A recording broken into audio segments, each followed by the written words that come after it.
નમસ્કાર. ચૂંટણી મહાસંગ્રામ સાથે હું છું દીપાલી. નજર કરીએ સમાચાર ઉપર તો ચોટીલાના પૂર્વ ધારાસભ્ય શ્યામજી ચૌહાણ ફરી ભાજપમાં જોડાઈ ગયા છે. સીએમ રૂપાણીની હાજરીમાં તેમણે કેસરીયો ખેસ ધારણ કર્યું. સીએમ રૂપાણીએ શ્યામજી ચૌહાણને કેસરીયો ખેસ પહેરાવ્યો. શ્યામજી ચૌહાણ પોતાના સમર્થકો સાથે ભાજપમાં જોડાઈ ગયા છે. મુખ્યપ્રધાન વિજય રૂપાણીએ તેમને ભાજપનો ખેસ પહેરાવ્યો હતો. લોકસભા ચૂંટણી પહેલા કોંગ્રેસે વધુ એક ફટકો પડ્યો છે અને આ ફટકા રૂપે શ્યામજી ચૌહાણે કોંગ્રેસ છોડી ભાજપમાં પ્રવેશ કરી લીધો છે. રાજકોટની લોધિકા તાલુકા પંચાયતના હોદ્દેદારો પણ તેમની સાથે જ ભાજપમાં સામેલ થઈ ચૂક્યા છે.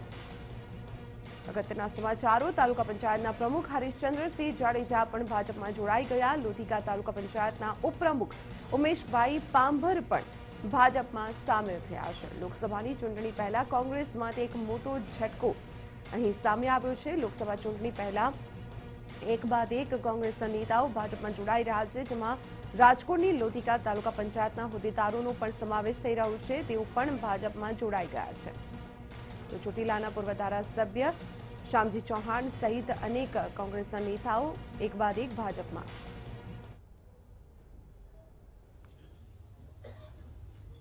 સૌરાષ્ટ્ર વિસ્તારના ખાસ કરીને સુરેન્દ્રનગર વિસ્તાર લોકસભા શ્યામજીભાઈ ચૌહાણ કે જેઓ કોળી આગેવાન છે, પૂર્વ ધારાસભ્ય, સંસદીય સચિવ અને આપણા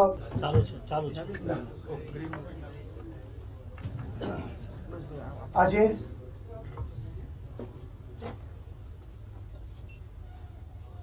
એ વિસ્તારમાં કોળી સમાજ માટે અનેકવિધ કામ કરતા એવા આગેવાન શ્યામજીભાઈ કોંગ્રેસ છોડીને ભારતીય જનતા પાર્ટીમાં જોડાઈ રહ્યા છે.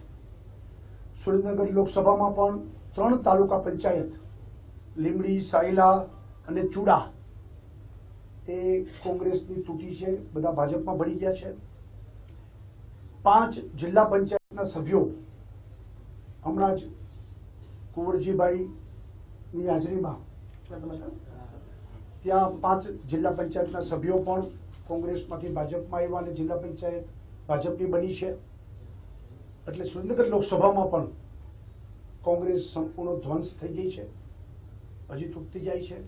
આજે અનેક ટેકેદારો લઈને શ્યામજીભાઈ, કોળી સમાજના અનેક આગેવાનો, ખાસ કરીને એમની સાથે વાઘજીભાઈ, હેમંતભાઈ અને નાથાભાઈ, આ બધા લોકો ભારતીય જનતા પાર્ટીમાં જોડાય છે.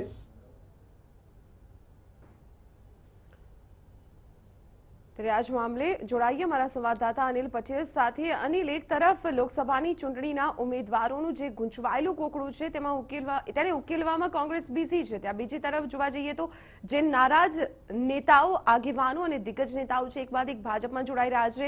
વધુ એક ફટકો કોંગ્રેસ માટે.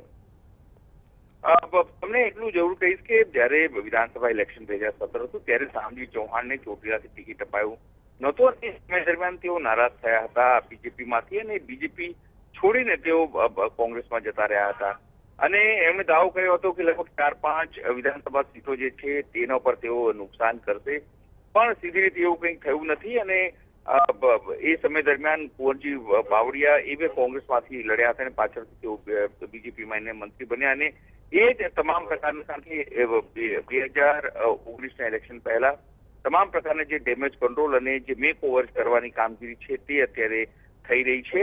પણ કોંગ્રેસ માટે એક મુશ્કેલી એ છે કે જે તાલુકા પંચાયતો હતી તે તોડવામાં આવ્યું છે. તાલુકા પંચાયત એટલે ગ્રામીણ વિસ્તારો જે છે તે હંમેશાથી કોંગ્રેસનું ગઢ માનવામાં આવે છે અને જે રીતે સમગ્ર ઘટનાક્રમ થઈ રહ્યું છે જરૂરથી કોંગ્રેસ માટે ચિંતાજનક છે. પણ હા, એક બાદ જરૂર કહેવાય કે શ્યામજી ચૌહાણ એનાથી કોઈ મોટો ફેર નહીં પડે, કારણ કે જો ફેર પડવાનો જ હોત તો બીજેપીને તમામ વિસ્તારોમાં નુકસાન પહોંચ્યું હોત. 2017માં માત્ર ઋત્વિક મકવાણાને બાદ કરતા તમામ સીટો પર એ વિસ્તારોમાં જે પ્રભુત્વ હતું બીજેપીનું એ કંઈ ઘટ્યું નથી.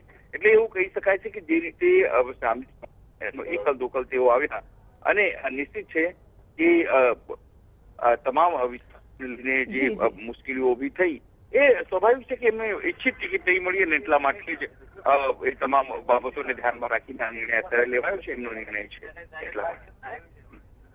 જી અનિલ, આભાર માહિતી આપવા બદલ. તો આપણે જણાવી દઈએ કે અત્યારે હાલ જે કોંગ્રેસ એક બાદ એક ફટકા પડી રહ્યા છે. ચોટીલાના પૂર્વ ધારાસભ્ય શ્યામજી ચૌહાણ ભાજપમાં જોડાયા.